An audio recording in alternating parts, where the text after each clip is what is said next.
Do you like my Hawaiian shirt that I got? Yeah. I I do. I decided that I'm just gonna dress as though it's summer because I burned my socks already, and I'm not gonna mess around anymore. Aloha is a state of mind. Oh God! All right, welcome aboard the Funny Boat Podcast. I am your host, Captain Boomies. With me is the broker with the beard, Mr. Ed Pickering. How are you doing, Cap? I am doing fantastic, Captain Boomies. How about yourself? You know, I could use another drink. Oh no, I'm really good. I was a little worried about this podcast because I've been running around like crazy and doing all kinds of things I didn't think I was gonna be doing, and one of those things is hanging out with a bunch of magnet fishermen, and that's because our guest today is the one and only Salvage Oh, Arc, and he does some weird stuff like magnet fishing, but he also does some other cool stuff. Have you ever seen any of nice. his stuff, Ed? I have seen You don't snippets have to through lie. You your. can you can say you. So here's the reality of it is that Evan Woodard of Salvage Arc is a much bigger deal on the internet than either of us. He's got way more followers. Oh, So we should feel like very special that he's come on board. And with that in mind, I'm going to go ahead and introduce him for real. Evan, Mr. Salvage Arc himself, how are you doing? Welcome aboard the Funny Boat Podcast. Thank you so much, Captain Boomies and Ed, for having me on here today. I'm doing good. yeah. So Ed was all upset because we got onto this call and he saw that your setup is much nicer than his and your lighting looks really good, and none of that matters on a podcast except that we also do post this on YouTube, where you're a much bigger deal than we are on YouTube as well. So thank you again. Actually, I think you have more followers than I do on YouTube. No, that can't be. You're such a bigger deal than I am. People get really Oh, excited when I tell them I'm going to be hanging out with Salvage Arc. But they also ask me if I'm going to be digging up privies with you. soon, Oh hopefully. no. Like that doesn't sound very nautical at Privies. all. Oh, I mean, you never know what you're going to find down there. We can find some, boat paraphernalia, old nails, cannonballs. They find Fells Point, actually. What? Yeah. Okay, so the reason I've Nice. been getting to hang out with Evan is because he's from Baltimore. He's living in Baltimore, where I'm living these days, and doing all kinds of history, treasure hunting, shenanigans all around the city. And it turns out there's a good bit of history here in Baltimore, which is really fun. Yeah, there's like so much just hidden between right beneath our feet. And then also like for you out there in the water. And that's kind of like, I guess how we got connected with the magnet fishing. It's like you're on the water. I'm pulling things from the water. So it's a win-win for Well, all of I us. got annoyed because I saw that you were hanging out with Luke McFadden, the TikTok crabber who's got a million TikToky people or whatever. And I was super jealous because I'm like, wait a minute, these guys are hanging out in my town, down at my port, like having fun without me. What the heck? I'm a very sensitive soul and I get very jealous about these I things. remember the first time you showed up, you had like your little your outfit on. I think it was like all orange, like rain gear, and the world's smallest magnet. It's from, like Harbor Freight or something. Well, I mean, every boater has a magnet somewhere because every boater has dropped their keys overboard at one point or another. So I had like my little, oh, find my keys magnet. I didn't have the monster that you show up with, which is basically the size of my face, and can lift, I don't know, a couple ton ferrous metalled elephant out of the water. Well, to be fair, you actually did find a scooter the first night you came out with your magnet, and we gave you props for that. Yeah, A yeah, she scooter? she located it. We had Wow. to do the heavy lifting, but she found it. Yeah. Yeah, wow. Let me tell you, that's the trick to magnet fishing, by the way, is you just find it and then you make somebody else drag it out of the water for you. Because I love the harbor, don't get me wrong, but I have always hated weighing anchor because it's disgusting what you pull up. That's why you wear the coveralls. I don't know that I really want to pull anything up out of there. It smells ridiculous. It smells like history rotting in salt water. Yeah. And the best part is we go out to the bar right afterwards smelling just like that. Poor And they love us. bar patrons, they all have to stink our experience, our stink. It's really bad, but so much fun. And honestly, the number one thing I love about it is the type of person that's willing to go out and magnet fish in all kinds of weather, in all kinds of conditions. They're hardy people is what I'll call them. They I need you to elaborate a little more on hardy. Like a can of chunky like soup or something like that from back in the day, or what? They're the kind of people that I can talk smack to, and they give it right back, and I love that about them. They're all secret pirates. They just don't know it yet, and I got to get them all out on the water this summer. But we got you out on the water pretty recently, and that was so much fun. I was so excited about that. It was so much fun, and we got to play with your new toy. The robot, I guess ROV from Five Fish, which is amazing. It has a little grabber arm. It's like a little single claw. Can pick things up off the ocean floor or go down to 300 feet. Do you understand? He has an underwater robot. Are you listening to me? Like a. Are you as blown away by this as I am? It's an underwater robot, for crying out loud. So it's like a drone with an arm, basically. And it's fully tethered too, Nice. so you don't have to worry about losing it. If you just lose sight of it, you can pull it back in. But I mean, it just goes out there, swims around, finds stuff on its own. And now we're trying to use it for like boat inspection. So doing like your running gear, looking at all that stuff, so you don't have to pull your boat out for unnecessary reasons.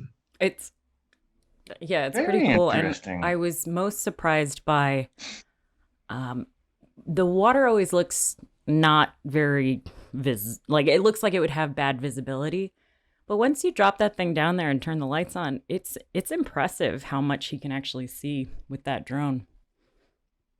Yeah, I was kind of surprised too. I mean, I had like pretty low expectations for going to the harbor, but then once I got down there, I was like, oh, there's all this stuff here. It's kind of neat. Really cool. How long have you had that in use? Less than a month. And we waste no time with it. Getting it out in the water right away. Yeah, it's a new toy.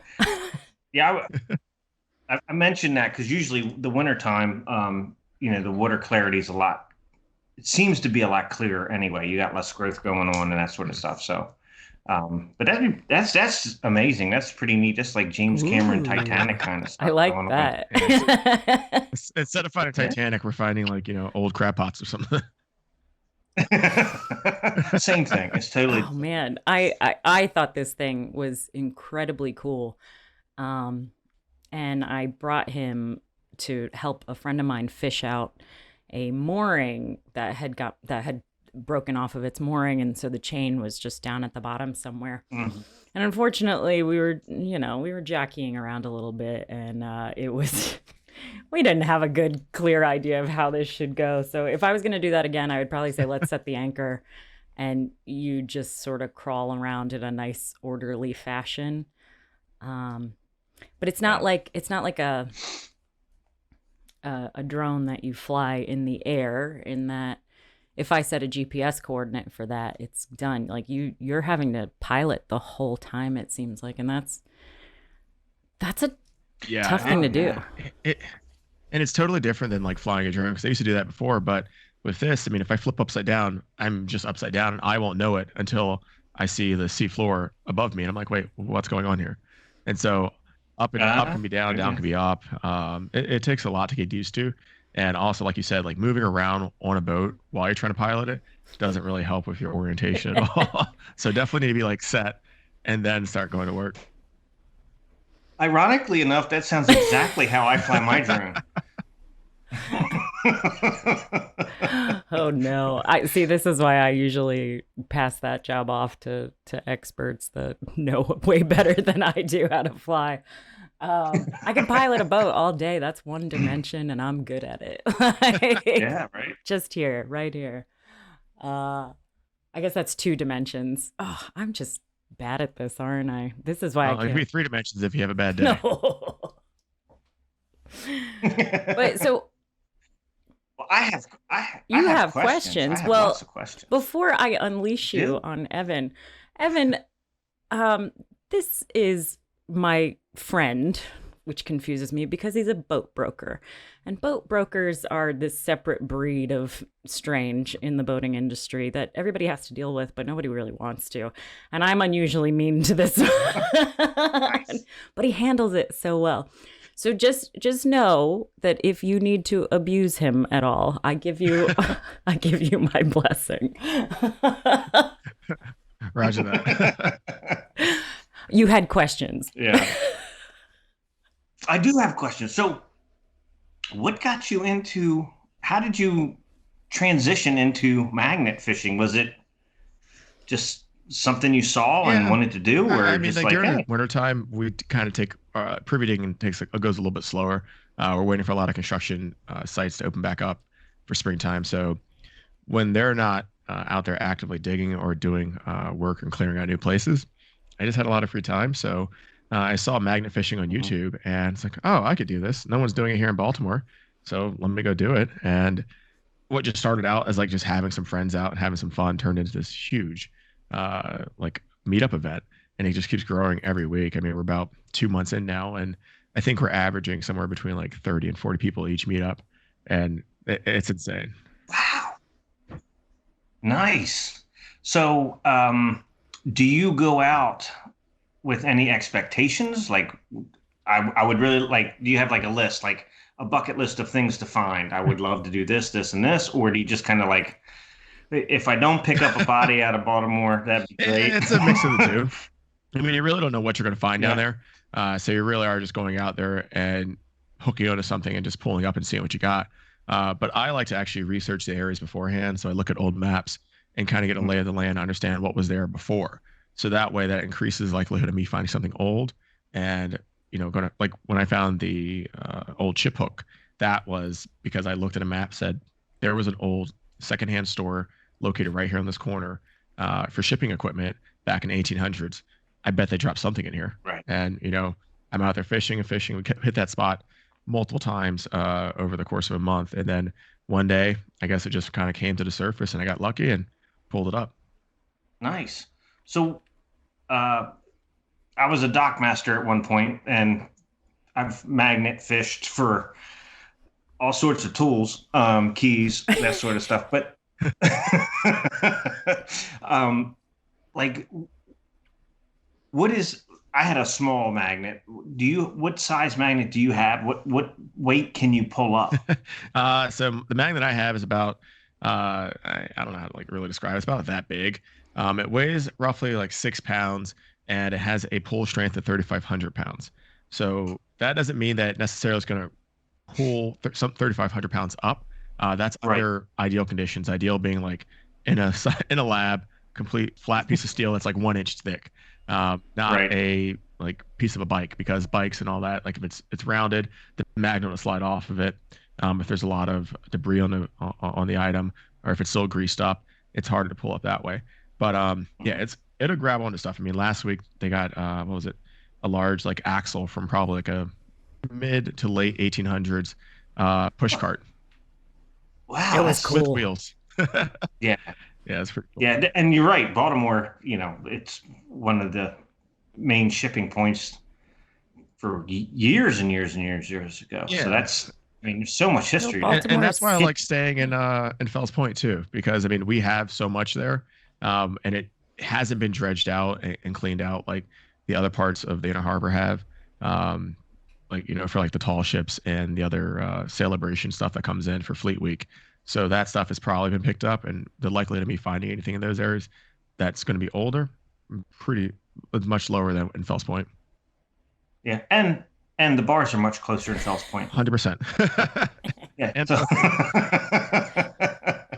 I mean, you could just do what I do, and I may or may not bring a canister of a flask and and a cooler.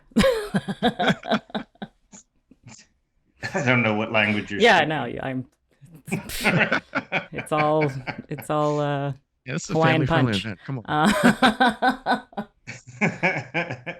So, if I could, Evan, and jump in anytime, Boomies, but like what, I guess it might be different. It might be the same. What has been the most interesting thing you've pulled up, and what has been like your favorite thing that you've pulled up? Most interesting. I mean, unfortunately, we get a lot of guns, Yeah. and that's just something we just deal with now at this point.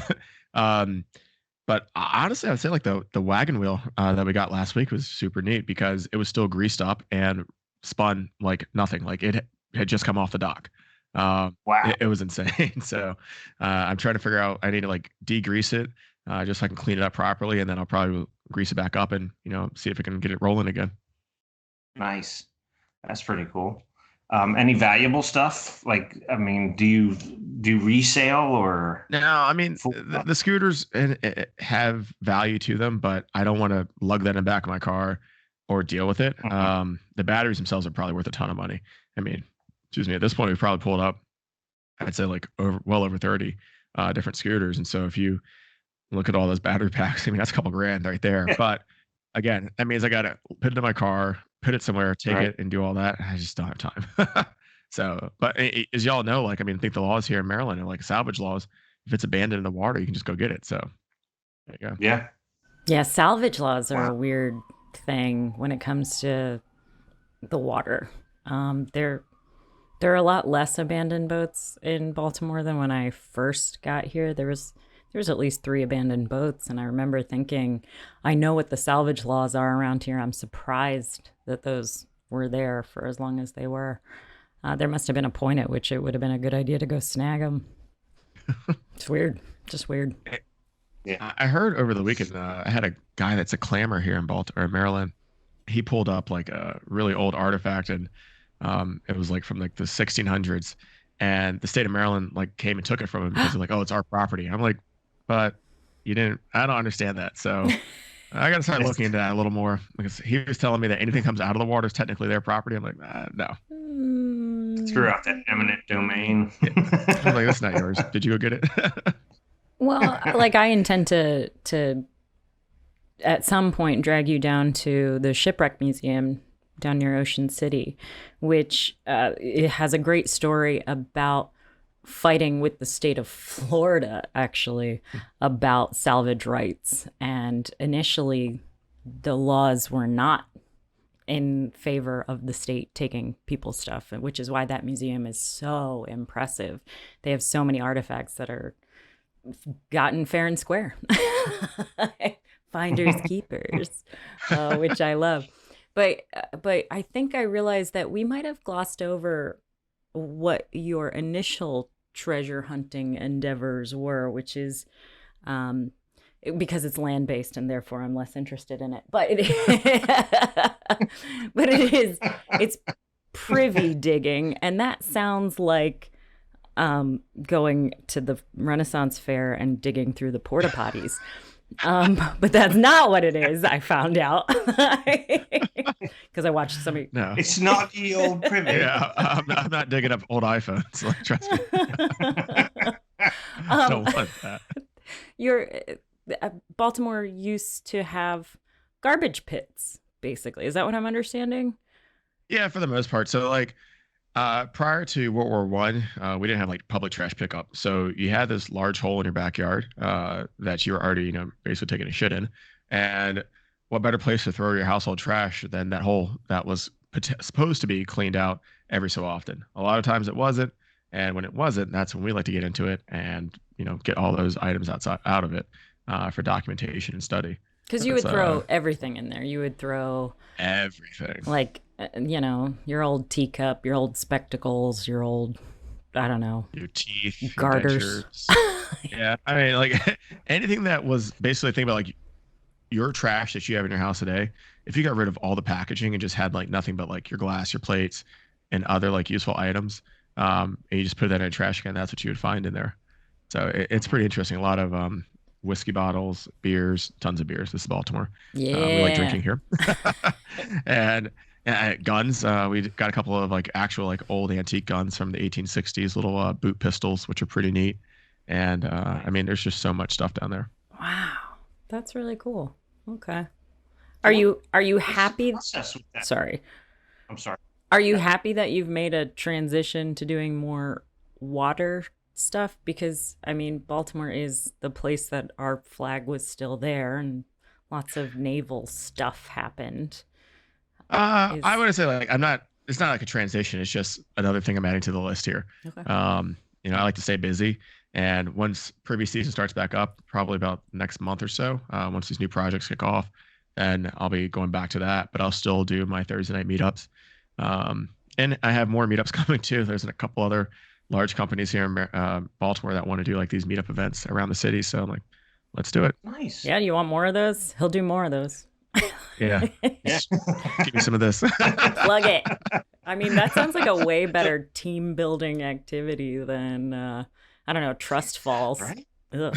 I don't want my Well, coworkers that's pretty much touching what's me. happening. Yeah. The one of the companies wants to do a team building event, and that's what they've chosen. And so I'll be out there leading a group of 200 people magnet fishing around Inner Harbor. Holy cow, that's a lot of people.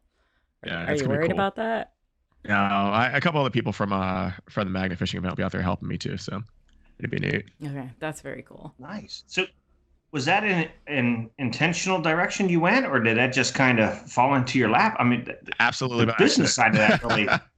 did not think about it like that way. I mean, everything I've done so far, even with privy digging, has never been like for monetary gain or anything like that.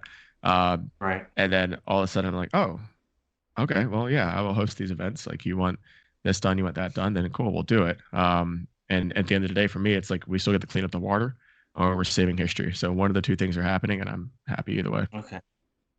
So, was that kind of your, like with the privy hunting and the magnet fishing, was it more like a conservation oriented and history, or the combination of the two? That was the main focus? Yeah, like definitely for privies, it was conservation, because so many of the places that we dig are in construction sites that are being demoed, are going to be like just scooped out.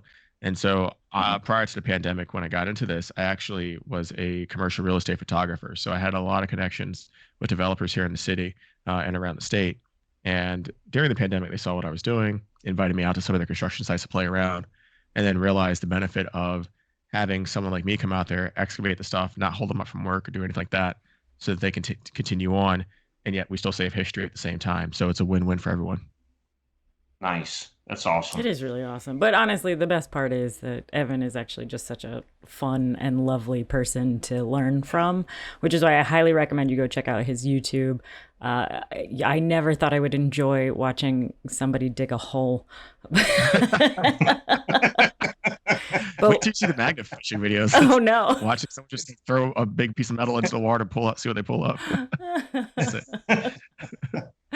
I really do love your YouTube channel though, and his Instagram of course is blowing up, which is why he's now getting attention from Patagonia, which that'll be a cool event you've got coming up. Yeah, this Saturday we're hosting a pop-up museum, my first like actual pop-up museum, which is kind of a cool concept I've wanted to do for a while, where we bring the history to the people. So I'll have like different artifacts displayed around the store, along with like a pamphlet to basically explain what it is and the history behind it, and then also showing what the item looked like when it came out the ground. So you get the full context in the history. Nice. And not just like, here's a flask from 1945. Like, that doesn't tell you anything. But if I tell you this is the picture that this guy used from this city and this is why it's cool, you're like, oh, cool, I learned something today. Yeah. I like it. I like being nerdy with you. It's fun. I'm king of the nerds. It also doesn't help that he's really cute. So if you're only listening to the audio version of this, Evan's buff and he's a good looking dude. So you should go watch his YouTube channel so you can see it. He's got a great haircut. Yeah, so good. I like it. I don't know why I keep ending up with all these guys. Yeah, feel free to slide in my DMs. They're always open. Hold on. Oh, I love this thing. It's so much fun. We get to talk to such cool people. Evan's events I will throw into the show notes. So if you're having fun here and you want to see more from Evan, check out the show notes or the comment or I don't know, whatever. There's a thing that you click on. You know how these podcasts work. I trust you. It's in there. You know, it's in there. you can figure it out. Worst case scenario, head on over to thefunnyboatpodcast.com and it'll be somewhere in there under this episode. You'll see Evan's shining face and you'll know you're in the right place. When you see that handsome guy, that's not the broker with the beard. Because I feel like being a little nice to him today. In any case, I think we've done it. You good? I'm good. Yeah. Well, hold on. So, Evan, how can they get to you directly? Yeah, my number one easiest way to find me is on Instagram, Salvage Arc, ARC, and then it's name on YouTube and Facebook. Yeah, awesome. He did it right. Branding. You know. Yeah. We're kind of getting there. I don't know. I just bought a bunch of domain names, so go to all of them. In any case. And I found out we have show notes. I'm so glad you found out about that.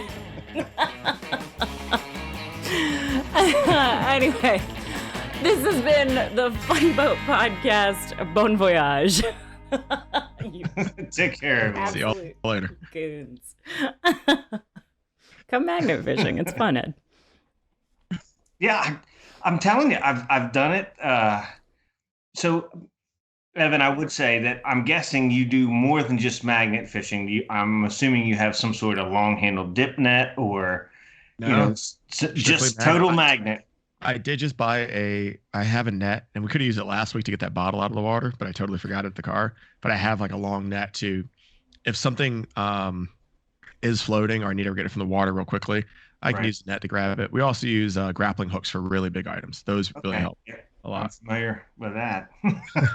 Oh yeah, Ed's gonna be at the next one. He's definitely coming. I feel it. I'm interested. Yeah, come out Thursday. It's so much fun. It's such a cool crowd. Charts of stuff. I know that the TV crew is gonna be there on Thursday, so that. All right, wear a cute outfit.